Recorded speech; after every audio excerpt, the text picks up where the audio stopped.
Banks are in serious trouble. Smart ones are buying gold or adding liquidity to their holdings. Now, what is happening? Well, I get a lot of banking emails, messages on various forms of social media. We've been covering the whole banking debacle since I don't know 2010 here on the channel.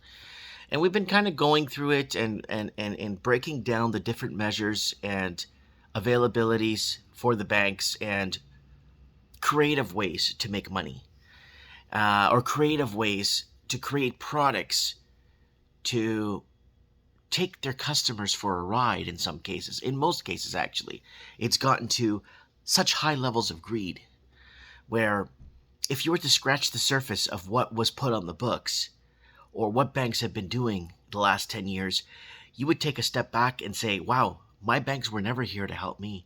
Or, and I'm not trying to trash banks as a whole. There's a lot of good institutions out there that are sound money and actually have a good asset sheet and actually have a good uh, system in place to back them against any upcoming unforeseen defaults or massive runoffs, right? Now, what's happening is in the banking system right now, you're starting to see a lot of banks, the smart banks, buy up gold. Not too sure about the silver market, but buying up gold. Buying up physical gold, why not? Banks have a safe. Banks have a way to put things away and save it. And banks are looking towards hedging some of this bad debt against physical gold. Now, if you guys remember, in 2017, we did a video how there was one major bank in New Zealand. They were asked to have 30% of liquidity in their accounts because of the amount of bad debt that they signed off on or bad debt that were put on the books.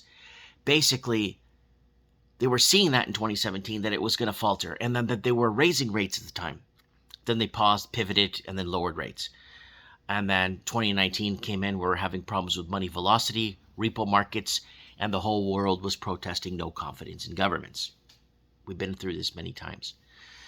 But what I want to tell you right now is the smart banks right now are actually buying physical gold, and the smart banks are trying to become more independent from the Fed and ignoring the guidelines by the Fed and doing its own thing for its own people. Now, it's an evil system, and the whole lending and the revolving interest rates and compound rates and all that. It's a system that basically enslaves us, that puts us in a position of despair, and many people could feel it, especially people that are indebted to lines of credit and credit cards just to eat. So what's happening? So there it is.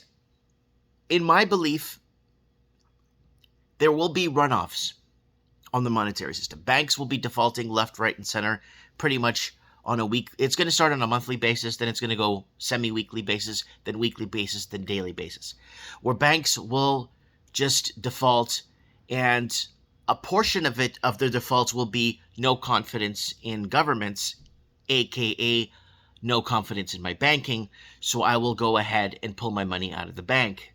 And that causes some runoff on the monetary system, which banks can't control unless they go fully digital. And that's why they're shoving this digital crap down our throats now for years now and laying the groundwork for a digital currency. So this way they could shut it off, turn it on, pay you in reward tokens for reporting your neighbor, doing all that stuff. And as for the banking system, the smart banks that are actually properly underwritten their deals, whether through mortgages or unsecured loans or credit cards, that actually made sure that the customer could afford or could maintain a proper lifestyle after paying off their debts, right? And still have money for food, right? Those banks will continue to move forward. I think the bigger banks are going to have a lot of problems because of the amount of corruption that flows down from the top right into, these dark, shadowy parts of the banking system within their establishment, I'm saying, in their own banking structure, that have been letting things go for too long, right? And bad debt is one of them. And when they raise rates, they deflate the bubbles and the bad debt falls off. Not all banks are created equal. And again, there are a lot of more independent banks, again, that will not be involved in this because they made sure that that their customers' total debt service ratio fit. They made sure that if they lost their jobs, that they could still maintain a payment. They made sure they tied all their they zipped up and tied and basically buttoned up all the buttons and holes to make sure that these deals have been properly underwritten and they've been checked by multiple people and been approved by an underwriter and basically forwarded to the customer, right? So not all banks are created equal, but I'm saying that this is going to be a big problem and the defaults are going to cause panic and people will cause runoffs on the monetary system. Now, my theory maybe 2018 was they're going to go to negative interest rates, but to go to negative interest rates, so people that borrowed were rewarded and people that saved were punished. So my theory back in 2018 was they're going to go into negative interest rates, but to do that, they need to go with a digital currency to prevent runoffs on the monetary system. So if you had $1 million in your bank, and we go to a negative rate system, you're going to be paying the bank.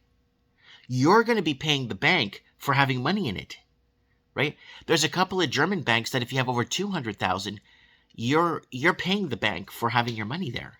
So for them to prevent a runoff, they're going to have to go to a digital currency, so you have no physical fiat, but then they could control that. So then if you move your money around anywhere and if you try to move it to crypto or gold and silver, they're going to find ways to track that because if you bought it through digital means of currency, well, you bought this much gold, you're going to pay income tax on that gold every year. Income or wealth. They're going to find ways. So I just wanted to put this out there because I'm getting a lot of bank noise in Instagram messages and in Facebook messages, and we've been very vocal about the whole banking and the framework of the banking system and how it's basically has never been there for the people, right? And here it is here, guys. Thanks for joining the video, by the way. So banking hysteria spreads. Governments are causing bank failures via BS regulation. That was a month ago, but we referenced a lot of this. Chinese banking system in major trouble. Mortgage fraud frenzy will collapse the system by 2023. This will spawn major domino effect that will collapse the entire Chinese banking system by 2023. Bank runoffs, bail-ins. Oh, that's only 2 months ago. Let's find something. Here we go. Canada sells out 1.1 trillion in shadow banks. It's going to get ugly when they raise rates 6 years ago. So this references back to basically what I was talking about, the bad lending practices or the shadow banking practices or the dark sectors of the banking practices. Now, banks are now paying people to take out mortgages. Remember what I talked about, that this is going to be negative interest rates. Shadow banking will accelerate impoverishment of Canadians by 2021 if rates go up 5 years ago. Canadian bank bail-ins, more runoffs as people lose confidence in governments 4 years ago. So there it is. Canadians to withdraw more money from banks, the dangers of B lenders and shadow lending 4 years ago. So we've been so vocal about this.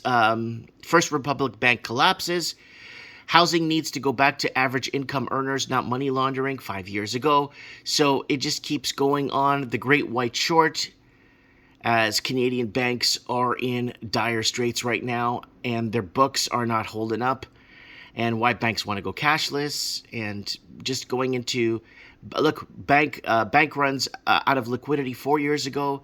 China bank wars may lead to hot war. Repo skyrockets. They need to pull the trigger on a pandemic 3 years ago, back in 2019. Why a federalized digital currency won't work. So it's something. Canadian banks in danger of falling. The Great Canadian White Short, Runoffs Imminent, and Underground Bank, Launder Money, How-To Guide to Destroy Your Country's Middle Class 5 years ago. Australian Banking Disaster Ahead, Asset Sheet, Bad Debt, Toxic Assets, Money Laundering 5 years ago. It just keeps going on and on, from Australia to America to New Zealand. And so Canadian flagged as hidden $14 trillion credit bubble stokes global crisis fears, hidden 5 years ago. And not all banks are created equal, and I guess the ones in tune, or the ones that are understanding or knowing what's going on, because this is basic textbook grade 10 business, or grade 11 business that you would study in school. So this is a big issue ahead. And again, I'm thinking in Canada or North America with the United States, they're going to start issuing that banks have 30% liquidity, or have 30% freehold liquidity in their asset sheet, so it would allow them to cover any of the bad debt that does default. But mind you, it's designed in a way where the taxpayers will pay out the banks, and that's another discussion for another day. But I wanted to put this out there for you guys, and I do want to basically respond to your emails and your messages. And the banking system, again, it's this Frankenstein monster we created with these artificially low rates and dangerously low rates, and now the monster's coming back. And the monster is seeking revenge, or finding an answer. Let me know what you guys think in the comments below. I kind of want to do an updated video on this, because again, we've been very vocal about this for a good while now. And look forward to reading your comments below on where you think this is going to be headed. Thanks for sharing this video. I appreciate if you share this video and get it out there.